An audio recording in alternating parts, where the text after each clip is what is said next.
అంటే నువ్వు ఏదన్నా రిక్వెస్ట్లు చేస్తే రాడని కాదు, అయినా వస్తాడు. నువ్వు ప్రార్థన చేయడానికి నువ్వు మోకాళ్ళు వేసినప్పుడు ప్రతిసారి నీకు అందుబాటులోకి వస్తాడు. కానీ ఎక్కువ శాతం మనం ప్రార్థన అనగానే పోయి ముందు మన సమస్యలన్నీ చెప్పుకొని లేచి రావటమే తప్ప, ప్రభా ఈరోజు నాకు ఖాళీ దొరికింది ప్రభా, రోజు బ్రతుకు తెరువు కోసం పరిగెత్తుతున్నా, ఈరోజు ఖాళీ దొరికింది ప్రభా, నీతో గడపాలని వచ్చా ప్రభా, ఏం అడగను ప్రభా.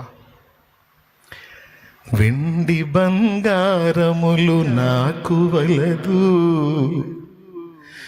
పేరు ప్రఖ్యాతులు నాకు వలదు,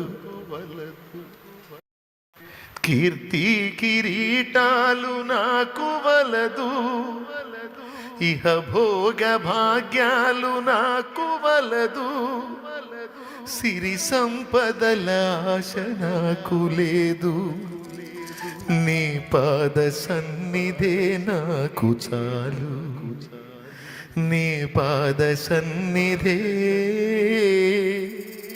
నాకు చాలు. స్తుతి నీకే నా ప్రభు,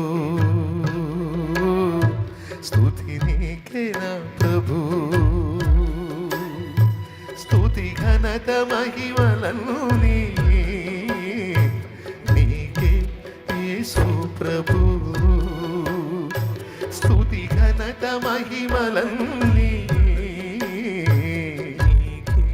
యేసు ప్రభు,